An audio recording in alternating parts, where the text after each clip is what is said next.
সকলকে জয় যিশু, হ্যাপি সাবাত।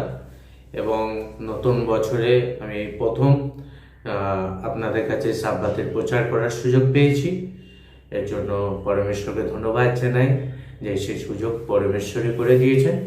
আর আজকে আমরা যে বিষয় নিয়ে বলতে যাব, যে প্রত্যেক শনিবারে আমরা হ্যাপি সাব্বাত বলি। সাব্বাত দিনটা কি?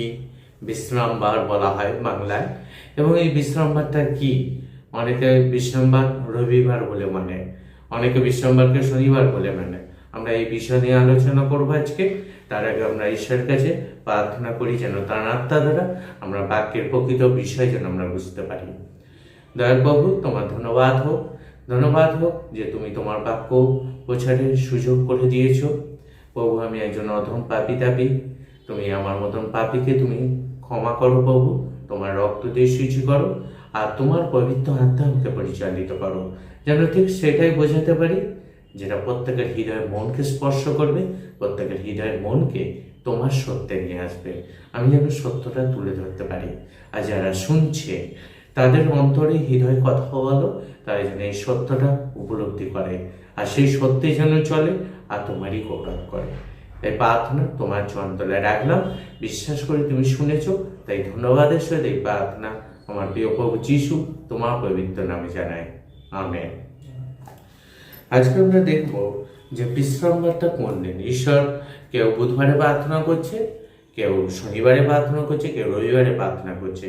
কিন্তু আজকে আমরা শাস্ত্র থেকে দেখব যে প্রকৃত প্রার্থনার দিন, প্রকৃত উপাসনার দিন, বিশ্রামবার দিন ঈশ্বর কোন দিনটাকে দিয়েছেন। আমরা যদি সৃষ্টির দিকে প্রথমেই চলে যাই, সব কিছু শুরুটা আমাদের গোড়া থেকেই জানতে হবে। গোড়া যদি জানতে পারি, গাছের সব কিছু আমরা, সেই জিনিসের সমস্ত কিছু আমরা জানতে পারবো। তাই আমরা শুরুতেই যদি যাই, আমরা যদি আদি পুস্তকের দিকে যাই, সৃষ্টির দিকে, সেখানে দেখতে পাই আদি পুস্তক 1 অধ্যায় 2 থেকে 5 পদে দেখতে পাই যে ঈশ্বর এই পৃথিবী জলরণ্য ছিল, জলে পরিপূর্ণ ছিল, অন্ধকার ছিল। তো ঈশ্বরের আত্মা কেবলমাত্র এই পৃথিবীতে ছিল। এই পৃথিবীতে এত মাটি, গাছপালা, মানুষজন, পশু পাখি কিছুই দেখতে পাওয়া যেত না, কেবলমাত্র ঈশ্বরের আত্মা বিরাজ করছিল। তো ঈশ্বর প্রথম দিন ঈশ্বর আলো তৈরি করলেন এবং সেই আলোকে অন্ধকার থেকে আলাদা করলেন। অর্থাৎ প্রথম দিন ঈশ্বর দিন ও রাত তৈরি করলেন। এইভাবে সন্ধ্যা প্রাতঃকাল হলো, মানে এক সন্ধ্যা থেকে আর একটা দিন, এই নিয়ে একটা দিন। অর্থাৎ দিনের প্রথম অংশ অন্ধকার আসে, তারপরে আলো আসে। যেমনভাবে পৃথিবীর প্রথম অংশ অন্ধকারই ছিল, পরে পৃথিবীতে ঈশ্বর আলো নিয়ে এসেছেন।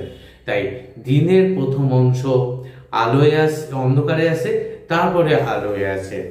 দিনের প্রথম অংশ যেমন একটা দিন শুরু হয় যেমন অন্ধকার দিয়ে, শেষ হয় আলো দিয়ে। কারণ এই পৃথিবী অন্ধকারে ছিল, তারপরে আলো এসেছে। এরকম করে প্রথম দিন হলো। তারপর আমরা যদি তাকাই 6 থেকে 8 অব্দি, সেখানে দেখা যাচ্ছে যে জল ছিল, ওই জলটাকে ঈশ্বর দুভাগ করলেন, নিচের জল আর উপরের জল। আর উপরের জলের নাম রাখলেন আকাশমণ্ডল, আকাশ। এই আকাশ মেঘ আকারে যে ভেসে বেড়াচ্ছে, এটাকেই আমরা আকাশ বলি। এটা কিন্তু জল বাষ্পীয় আকারে উপরে ভেসে বেড়াচ্ছে। এরকম করে দেখুন, বাইবেলে 8-এর লাস্টে লেখা আছে সন্ধ্যা ও প্রাতঃকাল হইলে দ্বিতীয় দিন হবে। এবারে আমরা যাব এই সন্ধ্যা, এরপর আমরা যাব 9 থেকে 12, সেখানে 9 থেকে 13, সেখানে কি দেখতে পাচ্ছি না, নিচে যে জলটা ছিল, জলটাকে ঈশ্বর এক জায়গায় করলেন এবং তার মাটি বেরোলো এবং মাটিতে বিভিন্ন রকমের গাছপালা বসালেন।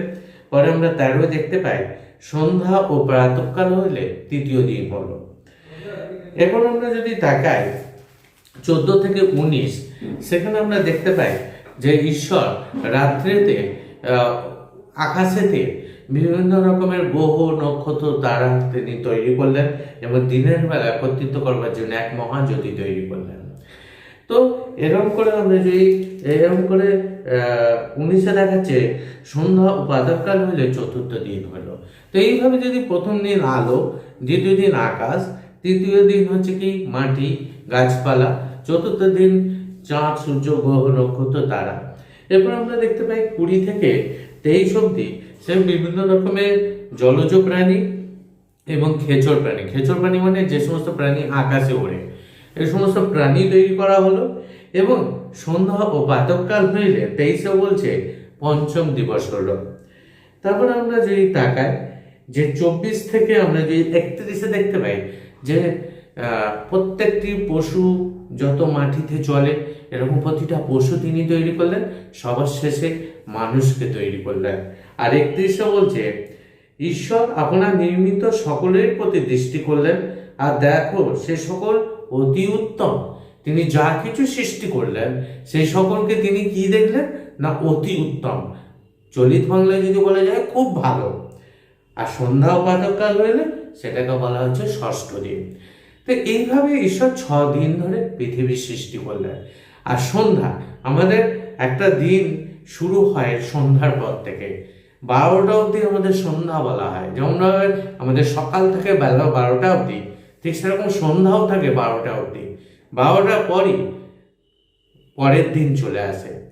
তো সুতরাং আজকে যেমন শনিবার, আজকে ঠিক বেলা রাত 12টা যে বেজে যাবে সঙ্গে সঙ্গে রবিবার পড়ে যাবে। তো এটা আমাদের গোটা পৃথিবীতে একই নিয়ম চলছে। কোনো দেশ, যত শত্রুপক্ষ দেশ আছে তারাও কিন্তু আলাদা নিয়ম তৈরি করতে পারে না। এই নিয়মে গোটা বিশ্ব চলছে। আর শুধু তাই নয়, আমরা দেখতে পাই ঈশ্বর 6 দিনে পৃথিবী সৃষ্টি করলেন, কিন্তু আমরা দেখতে পাই ক্যালেন্ডারে যে সপ্তাহে 7টা দিন। এই 7টা দিন শুধু সপ্তাহে 7টা দিন ভারতের নিয়ম নয়, গোটা বিশ্বের প্রত্যেকটি দেশে একই নিয়ম, সপ্তাহে 7টা দিন। তাহলে সপ্তম দিনে ঈশ্বর কি তৈরি করলেন? আমরা দেখব আদিপ্রস্তাব 2 অধ্যায় 1 থেকে 3 পদ। তিনি যখন সমস্ত কিছু সৃষ্টি করলেন আর সমস্ত সৃষ্টিকে তিনি কি দেখলেন না অতি উত্তম। 2 অধ্যায় 1 থেকে 3 পদে বলছে, এই রূপে আকাশমণ্ডল ও পৃথিবী এবং তদুভয়স্থ সমস্ত বস্তুবোৰ সমাপ্ত হল। এইভাবে আকাশমণ্ডল, পৃথিবী এবং তার সমস্ত বস্তুবোৰ সমাপ্ত হলো। পরে ঈশ্বর সপ্তম দিনে আপনার কৃত কার্য হইতে নিবৃত্ত হইলেন। ঈশ্বর সমস্ত কাজ 6 দিনে কমপ্লিট করার পর সপ্তম দিনে নিজের কাজ থেকে তিনি বিশ্রাম নিলেন, ক্ষান্ত হলেন। সেই সপ্তম দিনে আপনার কৃত সমস্ত কার্য হইতে তিনি বিশ্রাম নিলেন এবং তিনি সমস্ত কাজ থেকে তিনি বিশ্রাম নিলেন। আর ঈশ্বর সেই সপ্তম দিনকে আশীর্বাদ করিয়া পবিত্র করিলেন, কেননা সেই দিনে ঈশ্বর আপনার সৃষ্ট ও কৃত সমস্ত কার্য হইতে বিশ্রাম করিলেন। তো আমরা দেখতে পাই সপ্তম দিনে ঈশ্বর কি করলেন না তিনি সমস্ত কাজ থেকে নিবৃত্ত হলেন। আর কি করলেন? তিনি বিশ্রাম করলেন। ঈশ্বরের কোনো বিশ্রামের প্রয়োজন? ঈশ্বর কি ক্লান্ত হন? না, কিন্তু তিনি বিশ্রাম করলেন। কেন? আমরা পরপর পদ দেখতে পাবো, তাহলেই আমরা বুঝতে পারবো। আর শুধু তাই নয়, সেই দিনটাকে তিনি কি করলেন? আশীর্বাদ করিয়া পবিত্র করলেন। বাকি যে 6টা দিন তিনি সৃষ্টি করেছেন তিনি অতি উত্তম দেখলেন, খুব ভালো দেখলেন, মানে প্রত্যেকটা দিনই ভালো এবং ঈশ্বরের সৃষ্টি। কিন্তু বিশেষ দিন হিসেবে আমরা কোনটাকে দেখতে পাচ্ছি না যে দিনটাকে তিনি আশীর্বাদ করে পবিত্র করলেন। কেন প্রথম দিনটাকে করলেন না? কেন দ্বিতীয় দিনটাকে করলেন না? কেন ষষ্ঠ দিনটাকে করলেন না? সেই দিনে তো তিনি মানুষ তৈরি করেছিলেন, কেন তিনি তৈরি করলেন না?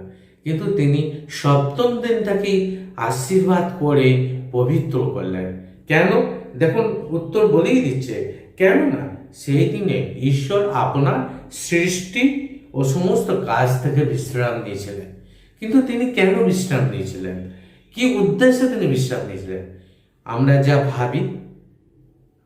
যা ভাবি তার আগে ঈশ্বর ভেবে নিয়েছে, আর আমরা যা ভাবি না ঈশ্বর ভেবে ফেলেছে। আমরা যেটা জানি না ঈশ্বর জানেন, তিনি সর্বজ্ঞ। তাই তিনি এই বিশ্রামবারটা দিয়েছিলেন মানুষের মঙ্গলের জন্য। কারণ এই বিশ্রামবার আজকে আমাদের কাছে স্মরণ করিয়ে দেয় ঈশ্বর আমাদের সৃষ্টিকর্তা। তাই আপনাদেরকে বিশ্রামবার কোন দিনটা, বিশ্রামবারের তাৎপর্য কি, গুরুত্ব কি, সেটা বোঝাবার জন্য আমি আপনাদেরকে সৃষ্টি থেকে বোঝালাম। কারণ বিশ্রামবার সৃষ্টির চিহ্ন বহন করে, বিশ্রামবার ঈশ্বরের সৃষ্টির স্মরণিকা। তাই আমি সৃষ্টি থেকে আপনাদেরকে বোঝাচ্ছি। তো তো চলুন, কেন তিনি সপ্তম দিনটাকে আশীর্বাদ করে পবিত্র করলেন ও বিশ্রাম নিলেন, তার উত্তর আমরা পরবর্তী পদে আমরা দেখতে পাবো। আমরা দেখি যাত্রা পুস্তক 20 অধ্যায়, যাত্রা পুস্তক 20 অধ্যায় 8 থেকে 11 পদ। এখানে আমরা 20 অধ্যায় পুরোটা যদি পড়ি, এখানে পুরো 10 আজ্ঞার বিষয় লেখা আছে। এক ঈশ্বরের উপাসনা করো, মূর্তি পুজো করো না, ঈশ্বরের নামে অনর্থক দিব্য দিও না বা অভিশাপ দিও না, বিশ্রাম দিন স্মরণ করে পবিত্র করো, তোমার পিতামাতাকে সমাদর করো, নরহত্যা করো না, চুরি করো না, ব্যভিচার করো না, প্রতিবেশীর বিরুদ্ধে মিথ্যা সাক্ষ্য দিও না, প্রতিবেশীর গৃহে লোভ করো না। এই 10টা আজ্ঞার মধ্যে একটা আজ্ঞা হচ্ছে, চতুর্থ আজ্ঞাটি হচ্ছে বিশ্রাম দিন, আর সেটা লেখা আছে 8 থেকে 11-র মধ্যে। কি বলছে এখানে? তুমি বিশ্রাম দিন স্মরণ করিয়া পবিত্র করো। আমাদেরকে কি বলছে? ঈশ্বর আজ্ঞার মধ্যে বিশ্রাম দিনকে স্মরণ করে পবিত্র করো, কারণ আমি ওই দিনটাকে পবিত্র করেছি। তুমি অপবিত্র করেও না, তুমি ওইটাকে পবিত্র করো। কি করে? স্মরণ করে। স্মরণ করে কি শুধু মনে রেখে ঘুরে বেড়াবো তা নয়। 6 দিন শ্রম করিও, আপনার সমস্ত কার্য করিও। 6 দিন ধরে তুমি যে কোনো কাজ করতে পারো, নিজের যা কাজ আছে, দৈনন্দিন রুজি রোজগারের জন্য যা কাজ আছে তুমি 6 দিন ধরে করো। কিন্তু সপ্তম দিন তোমার ঈশ্বর সদাপ্রভুর উদ্দেশ্যে বিশ্রাম দিন। সপ্তম দিন বলেন যে সপ্তাহে যে কোনো একটা দিন তোমার ঈশ্বর সদাপ্রভুর উদ্দেশ্যে বিশ্রাম দিন, এটা বলেননি। সপ্তম দিন, সপ্তম দিন কোনটাকে বলা হচ্ছে? যে দিনটাকে তিনি আশীর্বাদ ও পবিত্র করেছিলেন। আমরা সৃষ্টি থেকে প্রথম, দ্বিতীয়, তৃতীয়, চতুর্থ, পঞ্চম, ষষ্ঠ, সপ্তম দিনে আমরা পেয়েছি বিশ্রামবারকে। তো এই সপ্তম দিন ঈশ্বরের উদ্দেশ্যে বিশ্রাম দিন, যে কোনো একটা দিন নয়, সপ্তম দিন নির্দিষ্ট করা আছে, কারণ ওই নির্দিষ্ট দিনটাকে ঈশ্বর আশীর্বাদ ও পবিত্র করেছিলেন। সপ্তম দিনটাকেই আশীর্বাদ পবিত্র করেছিলেন, না প্রথম দিনকে করেছিলেন না দ্বিতীয় দিনকে করেছিলেন। তাই বলছে তোমার ঈশ্বর সদাপ্রভুর উদ্দেশ্যে বিশ্রাম দিন হচ্ছে সপ্তম দিন।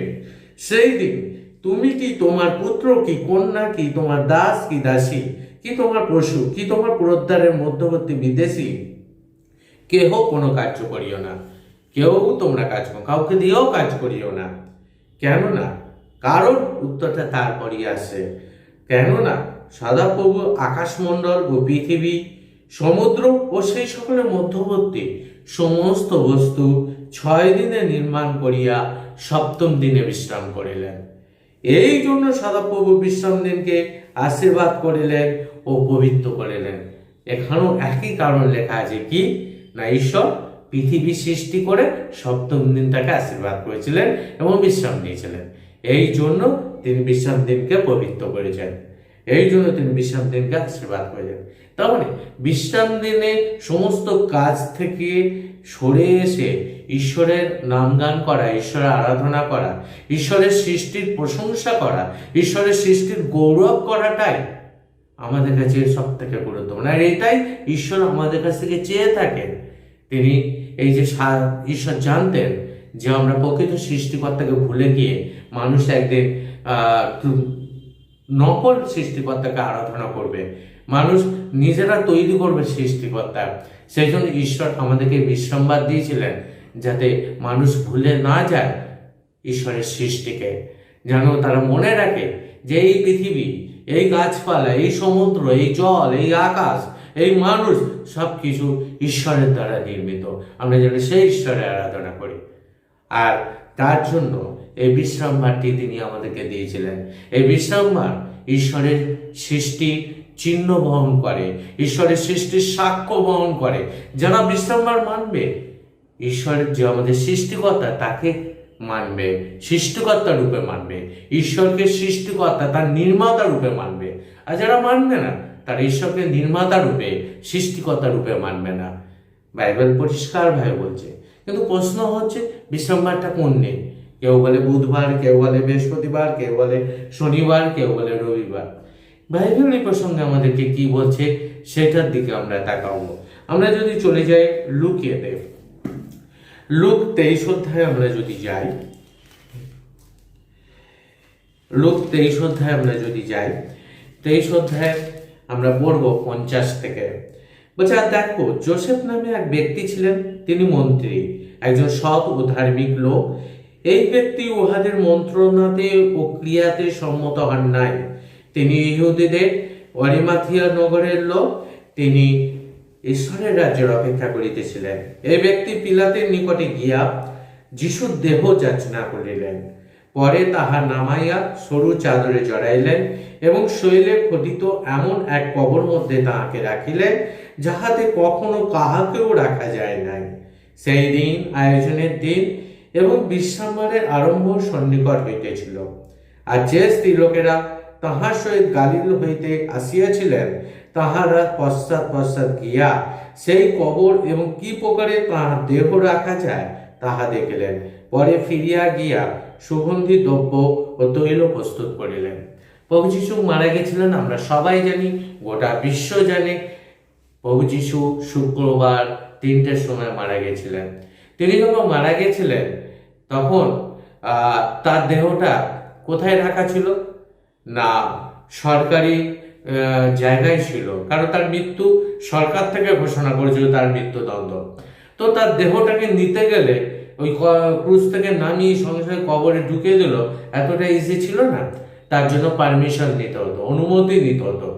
তো জোসেফ নামে একজন ধার্মিক ব্যক্তি, যিনি প্রভুকে ভালোবাসতেন, তিনি প্রভুর দেহটা নেওয়ার জন্য পিলাতের কাছে পারমিশন নিলেন, অনুমতি দিলেন, এবং অনুমতি নিয়ে এসে তার দেহটাকে নামালেন, চাদরে জড়ালেন, তারপরে তাকে কবরে নিয়ে গেলেন। আর এই পদ্ধতিটা সম্পূর্ণ করতে গেলে, এই কাজটা সম্পূর্ণ করতে নিশ্চয়ই 1 ঘন্টা 2 ঘন্টা লাগেনি, সময় লেগেছে, এবং ততক্ষণে অন্ধকার হয়ে গেছে। বাইবেলের ভাষায় কি বলছে? এক সন্ধ্যা মানে সূর্যাস্ত হয়ে যাওয়া মানে তো সন্ধ্যা, সন্ধ্যা হয়ে যাওয়া মানে একটা দিন পড়ে গেল, আর একটা নতুন দিন পড়ে গেল। তো প্রভু যীশুকে যে মুহূর্তে কবরে রাখা হচ্ছে, অলরেডি সূর্যাস্ত হয়ে গেছে, তার মানে শনিবার পড়ে গেছে।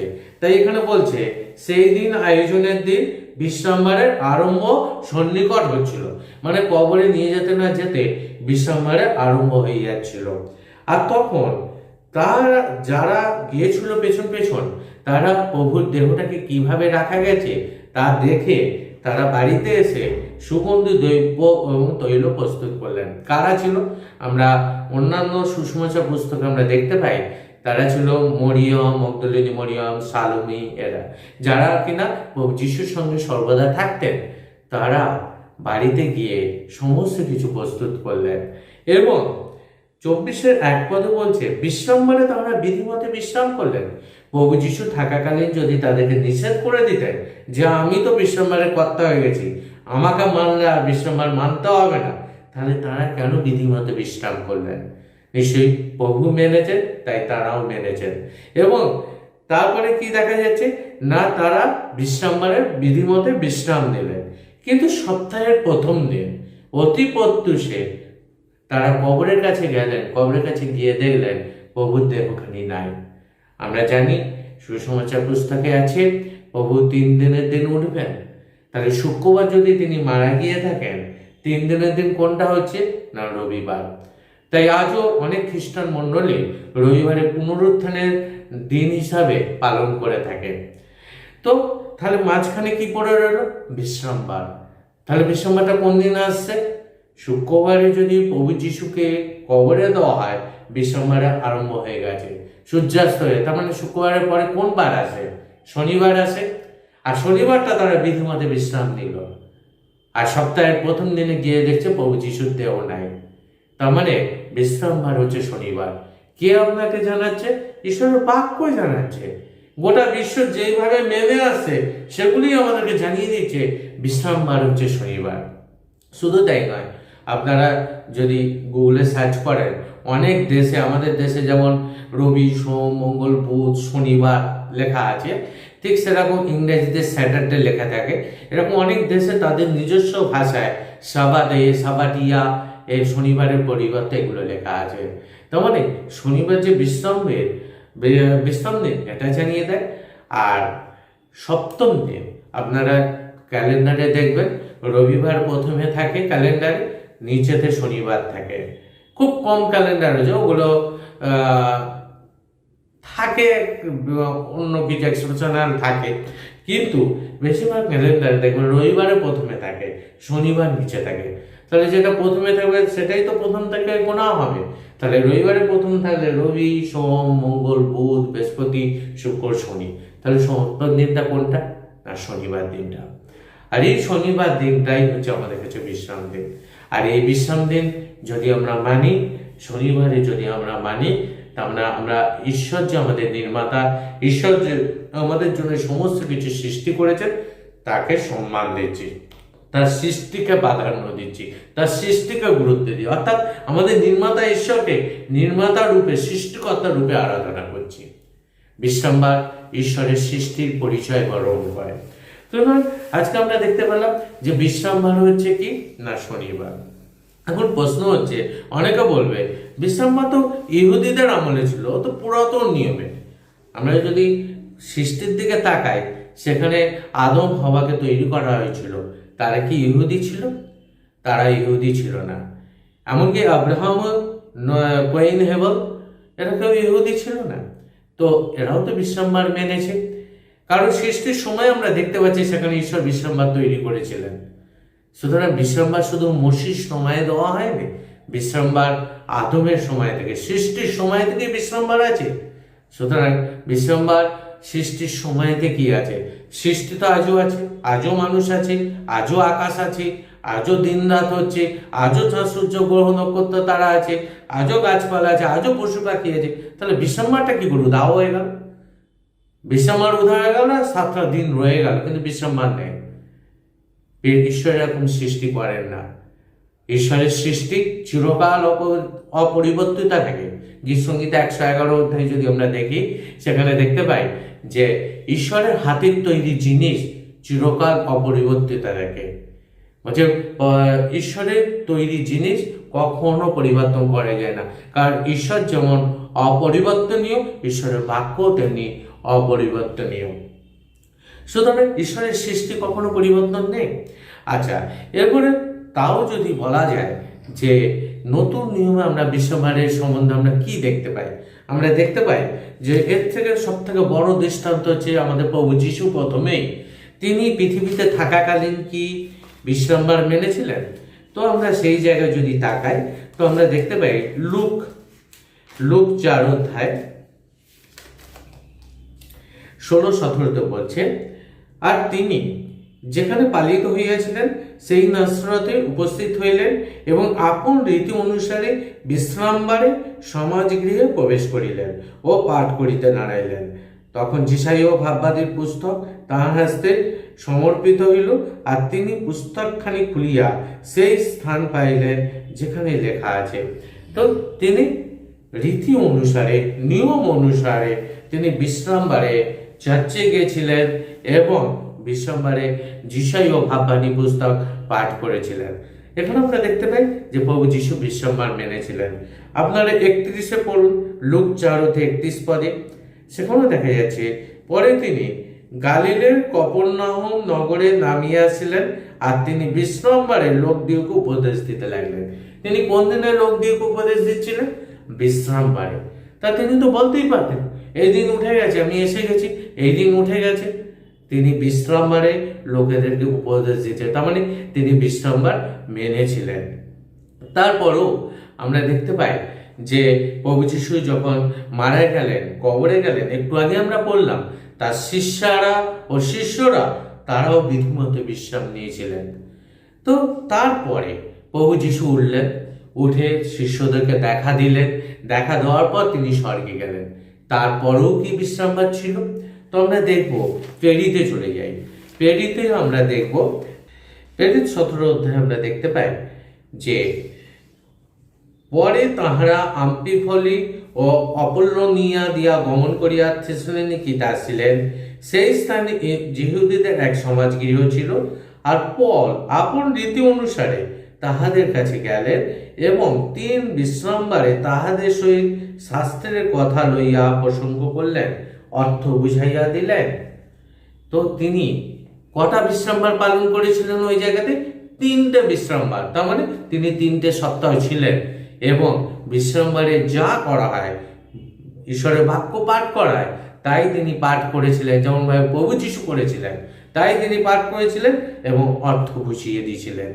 তেমন আমরা দেখতে পাই 16তে আমরা দেখি 11 থেকে দেখতে পাই, আমরা ত্রোয়া হইতে জলযাত্রা করিয়া সোজা পথে সামথ্রাকিতে এবং তাহার পরের দিন নিয়াপলিতে উপস্থিত হইলাম। তথা হইতে ফিলিপিতে গেলাম, উহা মাকিদনিয়ার ওই বিভাগের প্রথম নগর, রোমীয় উপনিবেশ। সেই নগরে আমরা কয়েকদিন অবস্থিতি করিলাম। আর বিশ্রামবারে নগরদ্বারের বাহিরে নদী তীরে গেলাম, মনে করিলাম সেখানে প্রার্থনা স্থান আছে। আর আমরা বসিয়া সমাগত স্ত্রীলোকদের কাছে কথা কইতে লাগিলাম।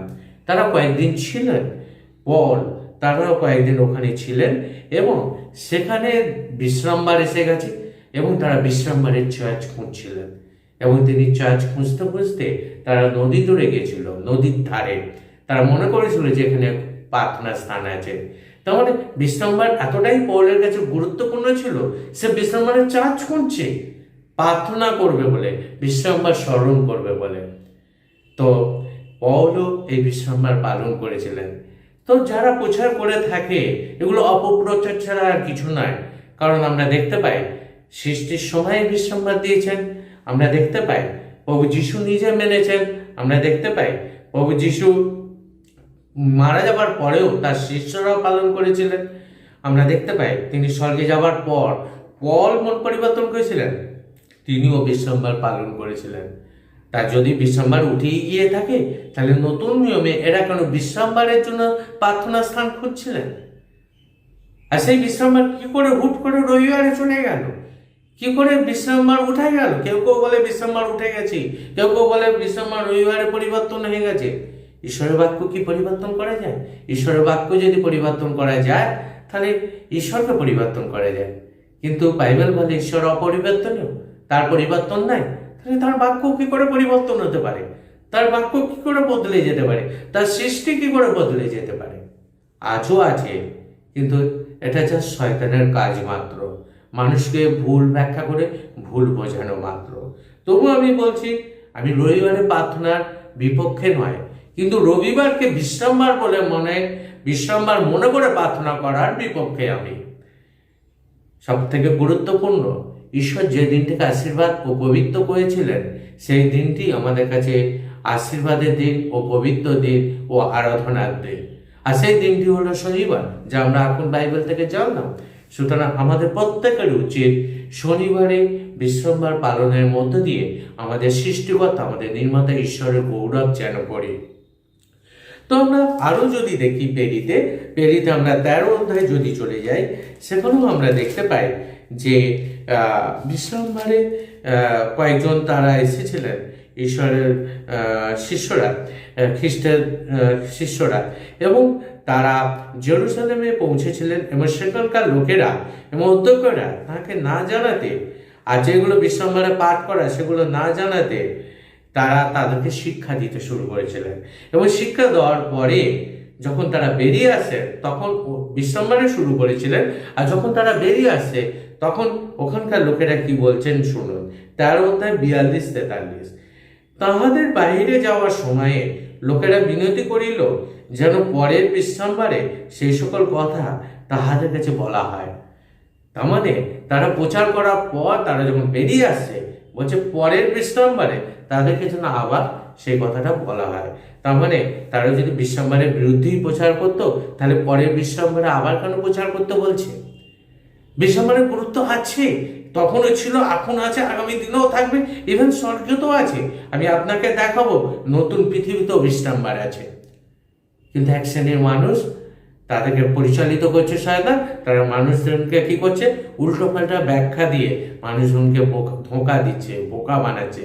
তাই প্রভু যিশু কি বলেছিলেন? তোমরা ভ্রান্ত হচ্ছ কারণ তোমরা শাস্ত্রও জানো না, ঈশ্বর পরাক্রমও জানো না।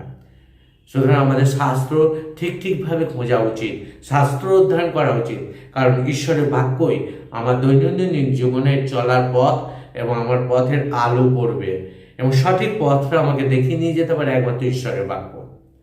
তো পরবর্তী বিশ্রামবারে আমরা দেখতে পাই 44-এ যখন তারা তাদেরকে বললো পরের বিশ্রামবারে তাদেরকে আসার কথা, 44-এ বলছে 13 অধ্যায় 44 পদে, প্রেরিত 13 অধ্যায় 44 পদে, পরবর্তী বিশ্রামবারে নগরের প্রায় সমস্ত লোক ঈশ্বরের বাক্য শুনতে সমাগত হলো। তার মানে তারা বিশ্রামবারকে সমান প্রচন্ড পরিমাণে গুরুত্ব দিয়েছিল, কারণ প্রভু যিশু মেনেছিলেন, প্রভু যিশু শিষ্যরা মেনেছিলেন, তার পরবর্তী শিষ্যরা মেনেছিলেন। এমনকি আমরা যদি নতুন পৃথিবীর প্রত্যাশায় আমরা যারা রয়েছি, আমরা দেখি যিশাইয়াতে কি বলছে। যিশাইয়া 66 অধ্যায়, যিশাইয়া 66 অধ্যায় 22-23 বলছে, কারণ আমি যে নূতন আকাশমণ্ডল ও নূতন পৃথিবী গঠন করিব। যিশাইয়া 66 অধ্যায় 22-23, কারণ আমি যে নূতন আকাশমণ্ডল ও নূতন পৃথিবী গঠন করিব, তাহা যেমন আমার সম্মুখে থাকবে, তেমনি তোমাদের বংশ ও তোমাদের নাম থাকবে, ইহা সদাপ্রভু কহেন। বলছে আমি যখন নতুন আকাশ তৈরি করব, নতুন পৃথিবী তৈরি করব, যারা আমার আরাধনা করেছে তারা তাদের বংশ আমার সামনে থাকবে। আর প্রতি অমাবস্যায় ও প্রতি বিশ্রামবারে সমস্ত মর্ত আমার সামনে প্রণিপাত করতে আসবে, আরাধনা করতে আসবে। কখন? প্রত্যেক বিশ্রামবারে। সুতরাং নতুন পৃথিবীতেও বিশ্রামবার থাকবে। প্রভু বলেছে আকাশ লুপ্ত হয়ে যাবে, পৃথিবী লুপ্ত হয়ে যাবে, তবে ঈশ্বরের বাক্য একমাত্রা কি এক বিন্দু লুপ্ত হবে না। সুতরাং আজও ঈশ্বরের দেওয়া এই আজ্ঞা আজও লুপ্ত হয়নি। এক শ্রেণীর মানুষ নরহত্যা করে না, চুরি করে না, মা বাবাকে ভালোবাসে, মূর্তি পুজো করে না। কোথা থেকে পেয়েছে? না সেই জায়গা থেকে, যে জায়গাতে বিশ্রামবারের বিষয় লেখা আছে। তাহলে তারা কেন বিশ্রামবারকে মানছে না? যাকব পুস্তকে বলছে, যাকব 2 অধ্যায় বলছে, যদি ব্যবস্থার মধ্যে যদি একটা আজ্ঞা লঙ্ঘন করা হয়, পুরো ব্যবস্থাতেই লঙ্ঘন করা হয়। তাহলে কি করে পুরো সাব্বাত দিনটা লঙ্ঘন করছে মানুষ? এগুলো শয়তানের কাজ ছাড়া আর কিছু নয়। যেমন ভাবে হবাকে বলেছিল না, ঈশ্বর বলেছিল তুমি যদি খাও তুমি মরিবেই মরিবে। আর শয়তানের সহবাকে বলছে তুমি যদি খাও তুমি ঈশ্বরের সমান হয়ে যাবে। আজও ঈশ্বর আমাদেরকে সৃষ্টির স্মরণিকা হিসাবে বিশ্রামবার দিয়েছে, আর শয়তান কি করছে? আরে আরে ওইটা নয়, প্রভু যিশুর পুনরুত্থানের দিন হিসাবে ওইটাই বিশ্রাম দিন, ওটা নতুন বিশ্রাম দিন, ওটা নতুন দিন, ওইটাকে তোমরা পালন করো।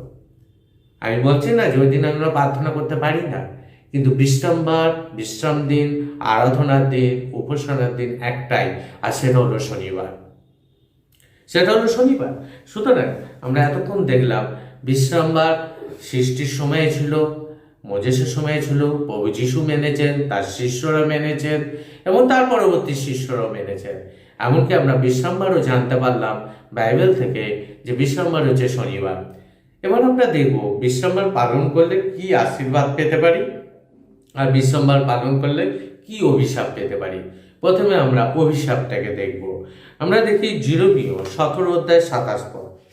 জিরোমীয় 17 অধ্যায় 27 পদ বলছে, কিন্তু যদি তোমরা আমার কথায় কর্ণপাত না করো, বিশ্রাম দিন পবিত্র না করো, বিশ্রাম দিনে বোঝা বইয়া জেরুজালেমের দ্বারে প্রবেশ করো, তবে আমি তাহার সকল দ্বারে অগ্নি জ্বালাইব, তাহার জেরুজালেমের অট্টালিকা সকল গ্রাস করিবে, নির্বাণ হইবে না। তুমি যদি বিশ্রামবার লঙ্ঘন করো, তুমি যদি বিশ্রামবারে কাজ করে বেড়াও, তাহলে তোমাকে আগুনে পুড়িয়ে মারা হবে। পরিষ্কার কথা লেখা আছে। আমরা জানি ভবিষ্যৎ পৃথিবী আগুনের জন্য সঞ্চিত আছে, আর জলপ্লাবনে ধ্বংস হবে না, কিন্তু আগুনেতে ধ্বংস হবে। সুতরাং যারা বিশ্রামবার পালন না করবে, ঈশ্বরের ক্রোধাগ্নি তার উপরে আসবে এবং সে পুড়ে ছাই হয়ে যাবে। কিন্তু যারা বিশ্রামবার পালন করবে তারা কি আশীর্বাদ পাবে? আমরা দেখি যিশাইয়া 58 অধ্যায় 13 থেকে 14 পদ। তুমি যদি বিশ্রামবার লঙ্ঘন হইতে আপন পা ফিরাও, যদি আমার পবিত্র দিনে নিজ অভিলাষের চেষ্টা না করো, যদি বিশ্রামবারকে আমোদদায়ক ও সদাপ্রভুর পবিত্র দিনকে গৌরবান্বিত বলো, এবং তোমার নিজ কার্য সাধন না করিয়া, নিজ অভিলাষ চেষ্টা না করিয়া, নিজ কথা না কইয়া যদি তার গৌরবান্বিত করো, তবে তুমি সদাপ্রভুতে আমোদিত হইবে। বলছে তুমি যদি বিশ্রামবার লঙ্ঘন থেকে, মানে বিশ্রামবার ভঙ্গ থেকে যদি তুমি সরে আসো, যদি এখানে বলছে আমার পবিত্র দিনে, প্রভু কি বলছে? বিশ্রামবার থেকে কি বলছে? বলে না আমার পবিত্র দিনগুলোকে, এক বচনে বলছে, আমার পবিত্র দিনকে যদি তুমি গৌরবান্বিত করো, নিজ অভিলাষের চেষ্টা না করো, সদাপ্রভুর পবিত্র দিনকে যদি তুমি গৌরবান্বিত করো, আবারও বলছে সদাপ্রভুর পবিত্র দিনকে যদি তুমি গৌরবান্বিত করো, নিজের কাজ না করি, নিজের কথা না কয়ে কেবলমাত্র সদাপ্রভুর মহিমা যদি তুমি করো, তাহলে সদাপ্রভুতে তুমি আমোদিত হইবে। তারপরে কি বলছে, এবং আমি তোমাকে পৃথিবীর উচ্চস্থলী সকলের উপর দিয়া আরোহণ করাইব এবং তোমার পিতা যাকবের অধিকার ভোগ করাইব, কারণ সদাপ্রভুর মুখ ইহা বলিয়াছে। এবং কি বলছে, বলছে এবং পৃথিবীর উচ্চস্থলীর উপর দিয়ে তোমাকে আরোহণ করো। পৃথিবীর উচ্চস্থলী মানে কি? স্বর্গ। তুমি কোথায় আরোহণ করবে না? স্বর্গেতে আরোহণ করবে। তার মানে বিশ্বম্বর লঙ্ঘন করলে আপনাকে ঈশ্বরের প্রধান নিতে আপনাকে পুরো ছাই হয়ে যেতে হবে। আর যদি বিশ্বম্বর পালন করেন, ঈশ্বর আপনাকে স্বর্গে স্থাপন করবে, ঈশ্বর আপনাকে স্বর্গে আরোহণ করাবে। এখন আপনার উপরে নির্ভর করছে। আমি শাস্ত্র থেকে বলছি, আমি আমার নিজের জ্ঞান থেকে বলছি না, আমি আমার নিজের বুদ্ধি থেকে বলছি না। আপনি ডিসাইড করুন যে আপনি কি করবেন, বিশ্বম্বর মানবেন না বিশ্বম্বর মানবেন না। তারপরে আমরা দেখতে পাই যে লাস্ট আমি একটা পথ পড়ব। অনেকে বলে থাকে না প্রভু যিশু নাকি বিশ্বম্বর ভেঙে দিয়ে চলে গেছেন। চলুন প্রভু যিশুর ওই বাক্যটা অনেকে তুলে ধরে, আমরা সেই বাক্যটার দিকে একবার তাকিয়ে আজকের মতন মেসেজ আমি শেষ করব। তো আমরা দেখি মথি 12 অধ্যায় 7 থেকে বলছে, কিন্তু আমি দয়াই চাই, বলিদান নয়। প্রভু যিশু কি বলছে? আমি দয়া চাই, বলিদান নয়। এই কথার অর্থ কি? তাহা যদি তোমরা জানতে, তবে নির্দোষ দিগকে দোষী করতে না। আপনারা হয়তো অনেকে জানেন না, আজ আপনাদেরকে জানাবার চেষ্টা করছি প্রভু যিশু দয়া বলতে কি বলেছেন। কেননা মনুষ্যপুত্র বিশ্বম্বরের কর্তা, এটাকে অনেকভাবে অনেক রকমভাবে অনেকে মানে করে। আপনারা বলুন দেখি, 23শে জানুয়ারি কার জন্মদিন আমরা পালন করি? নেতাজির জন্মদিন পালন করি। 26শে জানুয়ারি প্রজাতন্ত্র দিবস। আচ্ছা, 26শে জানুয়ারি ভারতের প্রজাতন্ত্র দিবস, ওই জন্য যদি আমি অন্য দেশের পতাকা তুলি, আমাকে দেশদ্রোহী আখ্যা দেওয়া হবে তো? কারণ 26শে জানুয়ারি ভারতের স্বাধীনতা, অন্য দেশের নয়। ঠিক সেরকম বিশ্রামবারের প্রভুকে প্রভু যিশু, সুতরাং সেটাই প্রভুর দিন। তাই বলছে বিশ্রামবারের কর্তা, মনুষ্যপুত্র বিশ্রাম, কারণ তিনি তো বিশ্রামবার তৈরি করেছেন। আমরা প্রভু যিশুকেই তো ঈশ্বরের রূপ বলি। আদিতে বাক্য ছিল, বাক্য ঈশ্বরের কাছে ছিল, বাক্য ঈশ্বর ছিল, সেই বাক্যের মাংস মূর্তিমান হলো। আর প্রভু যিশু এক জায়গায় বলছে, আমি আমার পিতা আমরা এক। সুতরাং তিনি সৃষ্টি করেছেন, তিনিই তো কর্তা বিশ্রামবারের। এটাকে আমার ভুল ব্যাখ্যা করবার কি দরকার আছে? সোজা সাপটা কথা বলতে আমরা পারি না। আমরা বিশ্রামবারকে লঙ্ঘন করি, অন্য বারকে মানবো বলে অনেক রকমের অজুহাত খাড়া করি। চলুন আমরা তারপরের পথটা দেখি, দয়াই চাই, বলিদান নয়।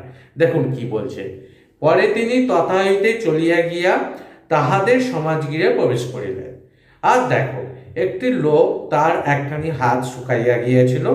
তখন তাহারা তাহাকে জিজ্ঞাসা করিল, বিশ্রামবারে কি সুস্থ করা বিধেয়? তাহার উপরে দোষারোপ করিবার নিমিত্ত ইহা করিল। এই যে কাহিনীটা আমি পড়ছি, এখনো দেখা যাচ্ছে বিশ্রামবারে প্রভু যিশু কোথায় গেছেন? সমাজগৃহে। সমাজগৃহ মানে যাকে আমরা চার্চ বলে থাকি, এবং তিনি সেখানে গেছেন। আর কতগুলো লোক, একজনের হাত শুকিয়ে গেছে, তাকে নিয়ে এসে প্রভু যিশুকে ফাঁদে ফেলবে বলে বলছে, বিশ্রামবারে কি সুস্থ করা উচিত? তিনি তাহাদিগকে কহিলেন, তোমাদের মধ্যে এমন কোন ব্যক্তি আছে যে একটি মেষ রাখে, মেষ মানে ভেড়া, যে একটি ভেড়া রাখে, আর সেটি যদি বিশ্রামবারে গর্তে পড়ে যায়, সে কি তা ধরিয়া তুলেবে না? তবে মেষ হইতে মনুষ্য আরো কত শ্রেষ্ঠ। অতএব বিশ্রামবারে সৎকর্ম করা বিধেয়। তো প্রভু যিশুকে ফাঁদে ফেলবার জন্য প্রশ্ন করা হয়েছিল, এই লোকটাকে কি বিশ্রামবারে সুস্থ করা উচিত? প্রভু যিশু ডাইরেক্ট বলে যে উচিত কি অনুচিত, ঘুরিয়ে তাদেরকে বোঝাতে চেয়েছিল যে একটা পশুকে তোমরা কত না ভালোবাসো। সে গর্তে পড়ে গেলে তাকে তুলে ধরছো, তাকে খাওয়াচ্ছ, তার জাপাত্রে খাবার দিয়ে আসছো, তাকে অবলা মনে করে। পশুর থেকেও ঈশ্বরের কাছে মানুষ আরও শ্রেষ্ঠ, কারণ এই মানুষকে ঈশ্বর নিজের হাতে মানুষ তৈরি করেছেন। তো মানুষ না কত না শ্রেষ্ঠ। সুতরাং একটা মানুষ যদি অসুস্থ হয় তার সেবা কি করা উচিত না? অতএব বিশ্রামবারে সৎকর্ম করা বিধেয়। আর একবার বলি, বিশ্রামবারে সৎকর্ম করা বিধেয়। বিশ্রামবার পালন করা বারণ করেনি, বিশ্রামবার বন্ধ করে দাও। বিশ্রামবারে কি করা উচিত সেইটা শিক্ষা দিয়েছে। আপনি দয়াই চাই বললো না? এর প্রভু যিশু আর একটা কাহিনী বলেছিল না, যে একটি লোক যাচ্ছে রাস্তা দিয়ে, কতগুলো ডাকাত সে লোকটাকে আক্রমণ করে তার সর্বস্ব কেড়ে দিল এবং এত খারাপভাবে তাকে মেরেছে, সে জখম হয়ে রাস্তায় পড়ে রয়েছে। তখন একজন পুরোহিত মন্দিরে যাচ্ছে প্রার্থনা করতে, সে তাকে দেখে সরে পালালো, কারণ প্রার্থনার টাইম হয়ে গেছে। তখন একজন লেভিও যাচ্ছে, সেও মন্দিরে সেবা কাজ করে, সেও ওই লোকটাকে নিচু জাত দেখে, ওই অবস্থায় দেখে লেট হয়ে যাচ্ছে বলে, দেরি হয়ে যাচ্ছে বলে তাকে ছেড়ে পালালো। কিন্তু একজন ব্যবসায়ী যে ব্যবসা করতে যাচ্ছে, সে ব্যবসা করা বন্ধ করে ওই লোকের সেবা শুশ্রূষা করলো, পান্থশালায় তাকে রাখলো এবং কিছু পয়সা দিয়ে বললো, এর সেবা করুন, যদি কিছু লাগে আমি ফেরার পথে আপনাদেরকে দিয়ে যাব। তো প্রভু প্রশ্ন করেছিল, প্রকৃত প্রতিবেশী কে? না, প্রকৃত প্রতিবেশী সবাই মিলে। আপনারাও হয়তো এরকম গল্প শুনে উত্তর দিয়েছেন সমরীয় ব্যবসায়ীদের। তাহলে বিশ্রামবারে আপনি চার্চে যাচ্ছেন আর আপনার প্রতিবেশী একজন অসুস্থ, তাকে হসপিটালে নিয়ে যাওয়ার দরকার, তা আপনার কি করা উচিত? আগে তাকে নিয়ে গিয়ে হসপিটালে ভর্তি করুন। এর মধ্য দিয়ে আপনি দেখান যে আপনি ঈশ্বরের সন্তান, ঈশ্বরের প্রেম আপনার মধ্যে দিয়ে ফুটে উঠবে। প্রভু যিশু এটাই শিক্ষা দিতে চেয়েছিলেন। বিশ্রামবার পালন, এখানে দয়া করতে বলেছে, বলিদানের থেকে দয়া শ্রেষ্ঠ। আপনি মানুষকে দয়া করুন, বিশ্রামবার পালনের থেকে ওটাও খুব গুরুত্বপূর্ণ, যে একটা মানুষকে সাহায্য করা, মানুষ বিপদে পড়েছে তার পাশে গিয়ে দাঁড়া। কিন্তু এটা বলেনি যে বিশ্রামবার পালন করো না। বিশ্রামবার পালনের থেকেও একটা অসুস্থ মানুষের সেবা করাটা আশীর্বাদের বিষয়। সেই জন্য আমরা বাইবেলকে যেন অপব্যাখ্যা না করি, ভুল ব্যাখ্যা না করি। কারণ আমরা যদি প্রকাশিত বাক্য দেখতে পাই, সেখানে 22-18-19 পদে বলছে এই গ্রন্থে যা লেখা আছে এর সঙ্গে আর কিছু যোগ করো না, কারণ যে যোগ করবে এই গ্রন্থে লিখিত আঘাত সকল তার উপরে যোগ করা হবে। এই গ্রন্থ থেকে কোনো কিছু তুলেও নিও না, যদি তুলে নাও তোমার কাছ থেকে জীবন কেড়ে নেওয়া হবে। সুতরাং বাক্যে যা লেখা আছে তাই মানুন, একে অপব্যাখ্যা করবেন না, একে বিকৃত করবেন না। বাক্যের যা লেখা আছে তাই বলুন, তাই মেনে চলুন, ঈশ্বর আপনাকে আশীর্বাদ করবে। সুতরাং বিশ্রামবার হচ্ছে পবিত্র, এবং সৃষ্টির সময় এই বিশ্রামবার ঈশ্বর আমাদেরকে দিয়েছিলেন যাতে আমরা মনে রাখি যে সৃষ্টিকর্তা ঈশ্বর এই পৃথিবীকে কিভাবে সৃষ্টি করেছেন আর আমাদেরকে সৃষ্টি করেছেন তার সম্মান দেওয়ার জন্য, তার গৌরব করবার জন্য, তার স্তুতি, তার প্রশংসা করবার জন্যে ঈশ্বর এই পবিত্র দিন, আশীর্বাদী দিন, শুভ সাব্বাত দিন, শুভ বিশ্রাম দিন আমাদেরকে দিয়েছেন। তাই আসুন, আজ যারা আপনারা এই বাক্যকে মানলেন, এই বাক্যকে বিশ্বাস করলেন, চলুন আমরা বিশ্রামবারকে বাক্য অনুযায়ী যেন পালন করি, সৃষ্টিকর্তা রূপে যেন ঈশ্বরের আরাধনা করি, এবং বিশ্রামবার আরাধনার মধ্যে দিয়ে আমাদের সৃষ্টিকর্তার যেন গৌরব করি। ঈশ্বর আপনাদের সকলকে আশীর্বাদ করুন। আমিন। প্রার্থনা করি। প্রভু যিশু, তোমার পবিত্র বাক্যের জন্য ধন্যবাদ জানাই। প্রভু, তোমাকে আমি বিশ্বাস করি যে বাক্য আমার নিজের জ্ঞান দিয়ে আমি বলিনি, কারণ আমার কোনো যোগ্যতাই নেই তোমার বাক্য ব্যাখ্যা করবার। তুমি তোমার পবিত্র আত্মায় বুঝিয়েছো, তাই আমি বোঝাতে পেরেছি। যারা শুনলো তাদের অন্তরকে তুমি খুলে দাও, তাদের হৃদয়ে তোমার পবিত্র আত্মা দ্বারা কথা বলো, যেন তোমার এই পবিত্র দিন, আশীর্বাদের দিন, শুভ সাব্বাত দিন, এই শুভ বিশ্রামের দিনকে যেন গৌরবান্বিত করে। কোনো উল্টোপাল্টা শিক্ষায় যেন চালিত না হয়, উল্টোপাল্টা শিক্ষায় যেন ভ্রান্ত না হয়। আমি যে বাক্যের পথ দেখালাম প্রভু, তুমি দেখিয়েছো প্রভু, তাদের অন্তরে কথা বলো, তারা যেন বিশ্রামবারকে পালন করে, সেই পালন করার মধ্য দিয়ে তোমাকে সৃষ্টিকর্তা রূপে তোমার গৌরব, তোমার স্তুতি, তোমার মহিমা যেন করে। এই বাক্য দ্বারা সকলকে আশীর্বাদ করো, সকলকে তোমার পথে চলতে শিক্ষা দাও। যারা যারা শুনেছে তুমি তাদের পরিবারে অফুরন্ত আশীর্বাদ করো, অফুরন্ত মঙ্গল করো, আর তোমার শিক্ষায় শিক্ষিত করে তোলো। এই প্রার্থনা প্রভু যিশু তোমার পবিত্র নামে জানাই।